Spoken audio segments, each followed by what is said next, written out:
Ah, good old CC7, the one that everyone memes on because it's supposedly so easy. Although true, it doesn't take away from the fact that I believe players actually copy the risk 18 or high risk clears, and due to CC7's supposed easiness, I highly recommend actually trying the map for yourself, getting a feel of the mechanics, and then attempting to solve the challenges of high risk on your own.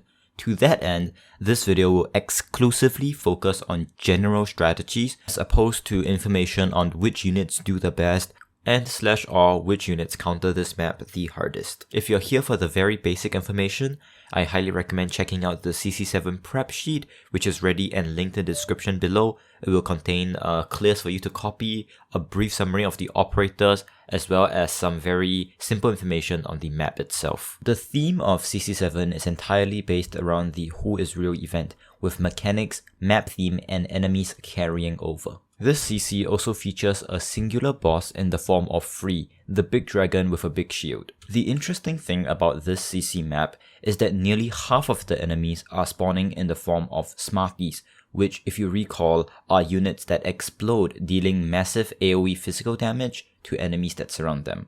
But that also means half of the enemies in this CC kills themselves, so it's relatively hard to put a very high difficulty on the CC when in total there's not even 40 enemies. Do note that this map omits the angry and fury enemies, which are the rats and the big monkey respectively. Looking at the map, there's something that we haven't seen for multiple CCs straight, that is a checkpoint wherein all enemies have to pass through without exception. Design-wise, this was probably a consideration for the Smarties who explode, but unfortunately fails to take into account the amount of OP, AoE, DPS options we have at our arsenal, such as Chalter. An astute observer might also realize that since the Furies are out of the game, the only real form of damage in this CC is going to come from one of two sources: Freeze abilities and the Envies, which are very powerful arts DPS units. The one gimmick that this CC has is that initially, Free is heavily nerfed, and his abilities are disabled, with the only way to enable them being the risks. Furthermore, these risks are conflicting, so you can't even have Free at his full power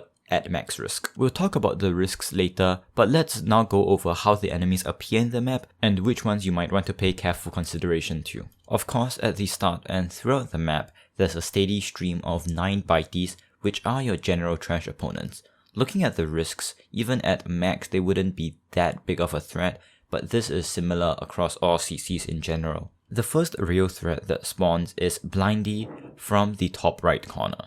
This enemy is pretty tough to beat if you don't have any form of CC, because it can pass through your stuff, given that it can only be blocked with operators on the same color as itself. One might be able to observe that looking at these risks, Blindies will get incredibly tanky and hard to kill, given the ASPD down and so on. They also seem to be the main source of time gate to sync with the Smarties, because Blindies move relatively fast, while all the other enemies in this stage are either slow moving, low threat, or have to attack while moving, thus making them slow overall. Of course, the last comment was referring to the Envies, which is the only source of arts damage in the entirety of the CC, and they do it relatively well.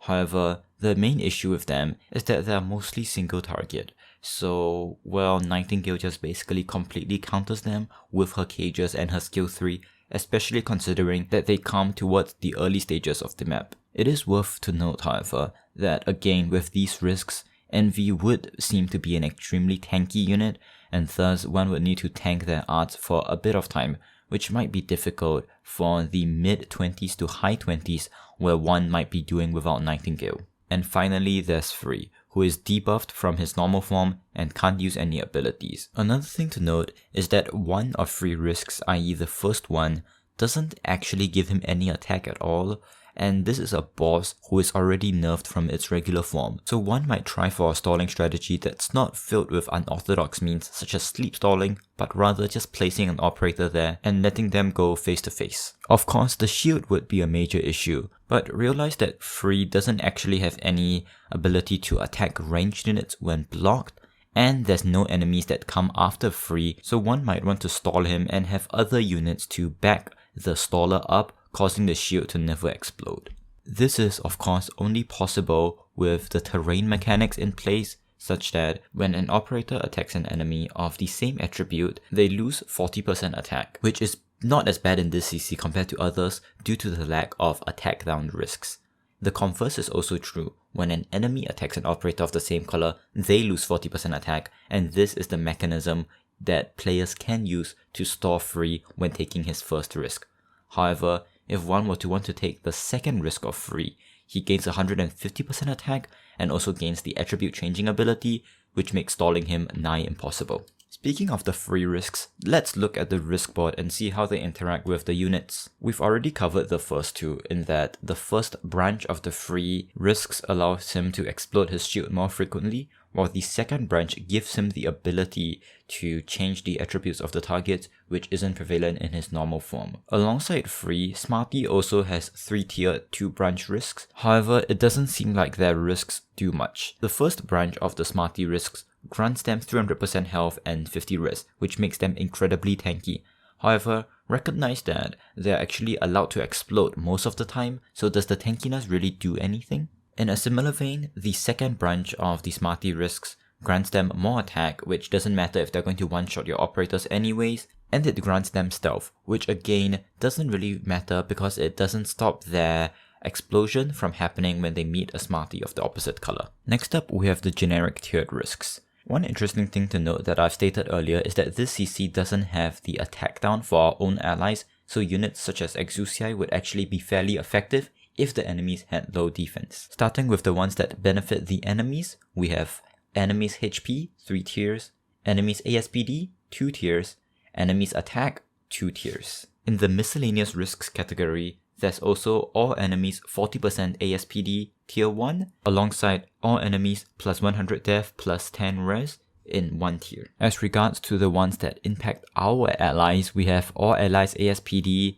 3 tiers, natural DP generation 3 tiers, alongside the classic bans, but this time they aren't hard bans but only DP cost bans, with the weak 2 ones allowing a more specific targeting at a cost of 1 less risk, while the weak 1 bans are 2 risk levels and don't explicitly ban any units, however doubling their DP cost and increasing their redeployment times for 3 classes each. All allies also get 2 tiers of HP risk alongside 1 tier of res risk. Finally, there's a Tau ban as well as a ban on only using 1 firecracker, with the last risk being the Envy one, which is probably the most dangerous one in this CC given that Envies are the only source of dangerous arts damage, and this one doubles their HP, gives them a lot more attack, and gives them cooldown for the color changing ability, which is like their ultimate attack. The only real risk to note in this entire group of risks that hamper your own operator is the ASPD one. In week 1 it goes to -40 and in week 2 it goes to -60. But do note that ASPD is a different mechanic from attack interval, so attack speed modifiers would be more effective than attack interval modifiers because it will be additive instead of multiplicative. Do note however that operators with ammo mechanics such as Chalter and Ash have historically seen great use in CC6, which also had a similar ASPD risk. Looking at the class bans, you're more likely to take the latter one because guards and snipers are incredibly important with the addition of Surtr and Chalter. Not sure what the devs were really thinking on this one, but hey, it's an easy choice. However, if it's only double DP, the options we have are still fairly sparse and we can bring around options such as Scouter and Suzerain. Now onto operator placements. It's immediately clear that the map was sort of designed with Fartooth, Ifrit and Shrots in mind, with the towel at the furthermost right.